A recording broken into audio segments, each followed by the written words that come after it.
White house की तरफ से बयान आया कि ईरानी नेताओं से बात अमेरिकी राष्ट्रपति डोनाल्ड ट्रंप करेंगे और ईरान के नए नेतृत्व ने बातचीत की इच्छा जताई है। लेकिन वो ये भी कह रहे हैं कभी अभी ईरान पर हमले जारी रहेंगे। तो ये बात थोड़ी समझ से परे है कि एक तरफ वो कह रहे हैं कि ठीक है ईरानी नेताओं से बातचीत करेंगे क्योंकि ईरान के नेतृत्व ने बातचीत की इच्छा जताई है, ट्रंप करेंगे बातचीत, लेकिन ये भी कह रहे हैं कि ईरान पर हम हमले जारी रखेंगे, अभी हम रुकेंगे नहीं। नरेश जी, हमले तो ये दोनों तरफ से हो रहे हैं और ये होते रहेंगे, क्योंकि दोनों तरफ से कोई ये झुकने को तैयार नहीं है।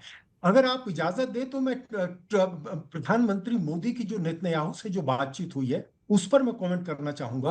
मेरे विचार से ये बहुत महत्वपूर्ण है, क्योंकि इससे ये पता चलता है कि प्रधानमंत्री मोदी सीधे सीधे इजराइल के प्रधानमंत्री से ये जानना चाहते हैं कि असल में क्या हो रहा है।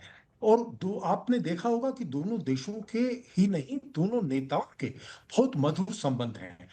और ये भी इस बात की भी संभावना है कि जब मोदी नेतन्याहू से मिले थे 2 दिन पहले, तब इस बात का कहीं ना कहीं कोई संकेत हो सकता है नेतन्याहू ने मोदी को दिया होगा।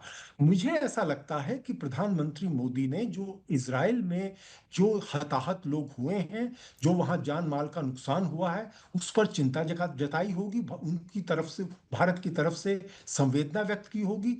और आपने ये भी देखा होगा कि जयशंकर जी ने कल ईरान के विदेश मंत्री से बात की थी। तो भारत अपनी तरफ से बैलेंस करने की कोशिश करता है, लेकिन जैसा कि देखा गया है कि भारत का झुकाव थोड़ा इजराइल की तरफ ज्यादा है। और ये जो संपर्क हुआ है शीर्ष स्तर पर, ये इसका एक संकेत मुझे दिखता है। तो रोहित, ये कह सकते हैं कि एक बहुत अहम कड़ी है कि नेतन्याहू से आपकी बात हुई, सीसीएस की लंबी बैठक चली, उससे पहले जयशंकर ईरान वहाँ पर बातचीत होती है, और शायद इसमें सबसे बड़ी बात तो यही हो कि हमारे जो लोग फंसे हुए हैं, भारत के हितों को ध्यान में रखते हुए आगे की रणनीति पर कदम उठाया जा सके। न जाने युद्ध कब तक चलेगा, लेकिन हम अपनी तैयारी करके चलें।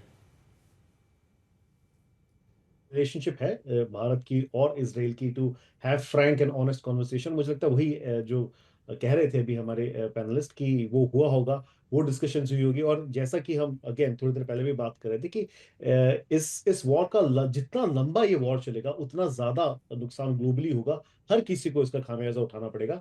तो आई थिंक अपने तरीके से मुझे लगता है प्रधानमंत्री जी ने जब ये कहा, जो ट्वीट में लिखा कि early cessation of this operation या वॉर, तो आई थिंक वो अपने तरीके से उन्होंने शायद कही होगी ये बात, तो समझने की कोशिश की होगी कब तक ये वॉर चलेगा, क्या क्या तैयारियां भारत को करनी पड़ सकती है अपने लिए, और एक स्टॉक कहते हैं ना, to get a stock of the situation. तो आई थिंक ये प्रधानमंत्री जी ने जरूर लिया होगा। हालांकि हम अभी बात कर रहे हैं, माना तो यही जा रहा था कि पहले 72 घंटे तक तो एस्केलेशन जारी रहेगा, तो अभी तक हुए नहीं है। तो आई एम प्रीटी श्योर कि अभी ठीक है रोहित, आपको रोक रही हूँ।